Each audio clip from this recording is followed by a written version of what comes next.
Hello everyone, my name is Max, welcome back to my YouTube channel, and by popular demand we are back with another Nottingham Forest match preview. After the resounding success of both the match preview and reaction to the Leicester City FA Cup tie, I thought we'd bring it back yet again to talk about our Blackburn Rovers away trip tonight at the time of recording in the Championship. So we are still riding high massively after our resounding result against Leicester City in the FA Cup, smashing them 4-1 and potentially making our way into the FA Cup quarter-final should we beat Huddersfield Town at home in the next round. If you want to see me do a match preview and match reaction to that, you've got to let me know in the comments section down below. I'm very much up for doing it. I just want to make sure we're doing stuff that is what the viewers want to be seeing. But today we're going to be talking about our match at Ewood Park against Blackburn Rovers in the Championship, a very tough fixture upcoming against the team currently occupying second place in the Championship this season and possessing, in my opinion, one of the form strikers in the league as well, Ben Brereton Diaz, or to Forest fans simply Ben Brereton,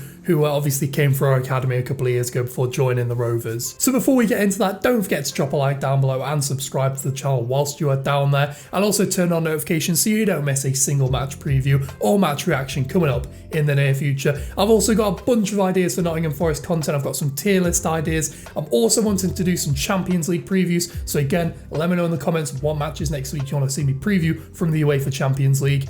And also, I found some really great sources on this for this video in terms of Blackburn Rovers. I'll be sure to link them down in the comments below and in the description so you can go check them out yourself and make your own conclusions. With that being said, let's crack into today's video. Let's get talking about Blackburn, let's get talking about Forest and how Forest can beat Blackburn. Okay then, so I want to start by talking about what actually makes Blackburn so good this season. Starting with, obviously, I would say probably the most obvious thing, their goal scoring record, possessing the second best attack in the league this season with 44 goals scored. For reference, the top scorers in the league are currently Fulham with 74 goals.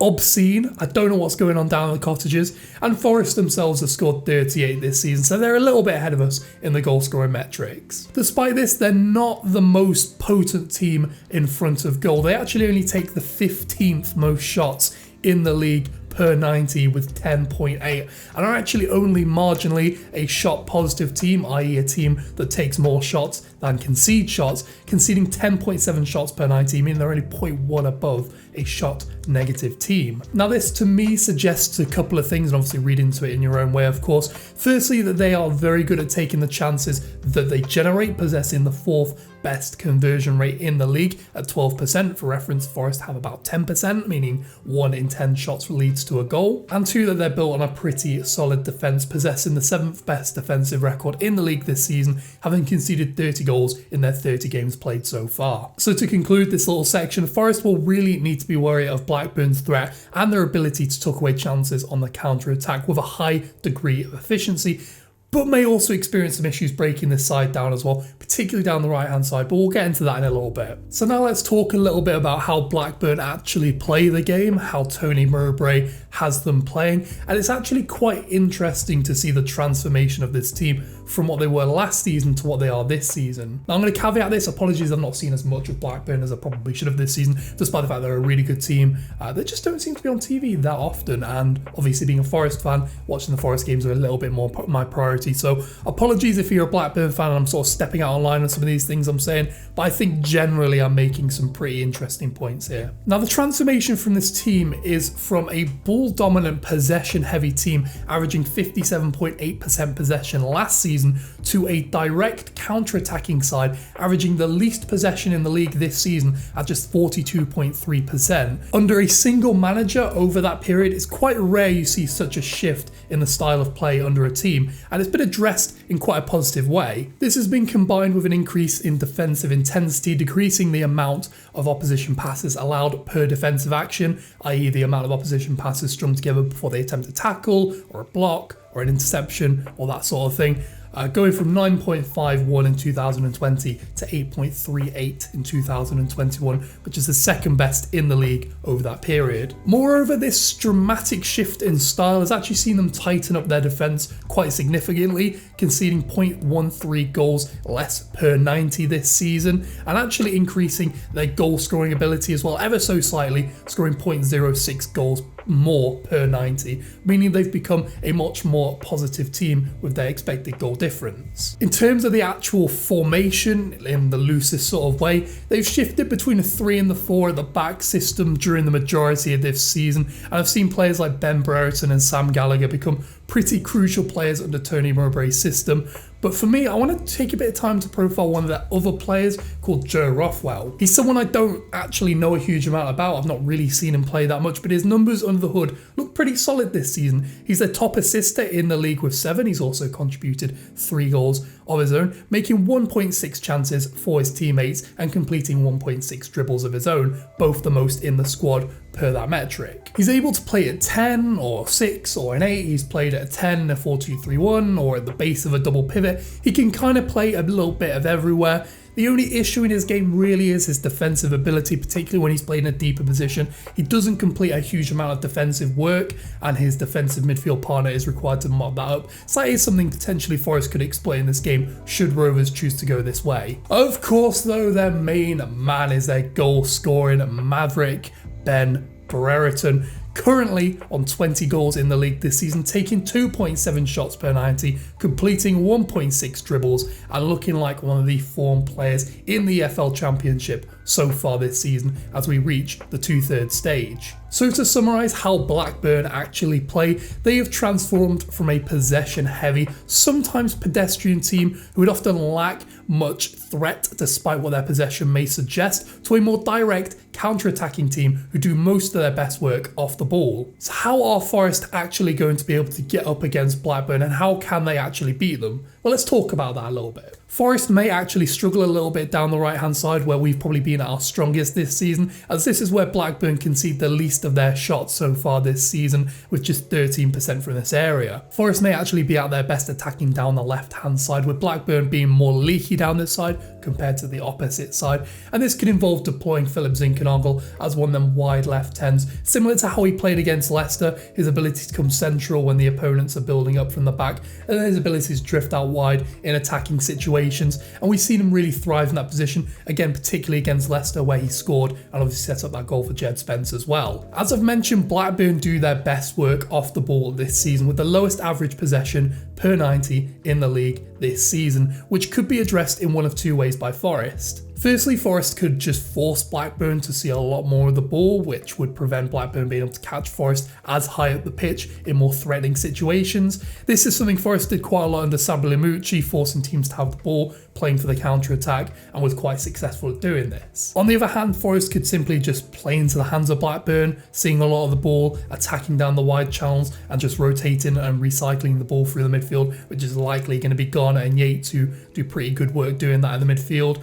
I personally think we're likely to see that, particularly against Barnsley a couple of weeks ago. We won 3-0, a very similar team in terms of possession and the way in which they want to play. We did see close to 60% of the ball, and we were still pretty good at generating chances, despite the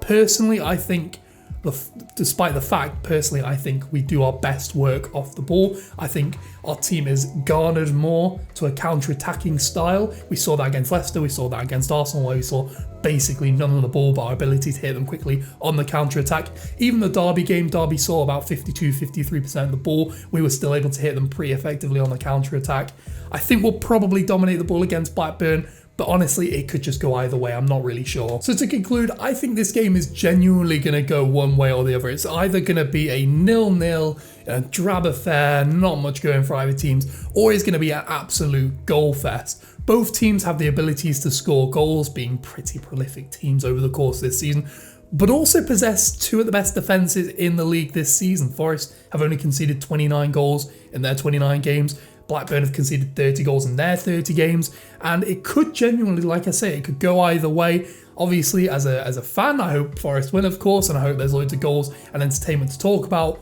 But I genuinely wouldn't be surprised if we saw this game go goalless in the end. That being said, and this probably sounds really obvious, Forest really need to take Blackburn seriously. Even when they aren't playing particularly well on the eye test, they can really effectively turn opposition possession into a goal scoring opportunity in quite a direct and actually quite a threatening way. Their ability to get ball from point A to point be, particularly with Ben Brereton leading the line. Sam Gallagher's ability to win the ball in the air and is actually quite good distribution, particularly when he's drifted out into a wide position, could really threaten Nottingham Forest, and especially when we're committing so much attacking going wide. I'm smack into that. Particularly when we're committing so many men forward, like our wing backs. Obviously, we've got a front three. Our two central midfielders can sometimes get caught up the pitch and not drop far back enough. Our back three could be exposed against what is quite a potent front three for Blackburn. And for me, and for what I've heard of Blackburn fans, this seems to have addressed the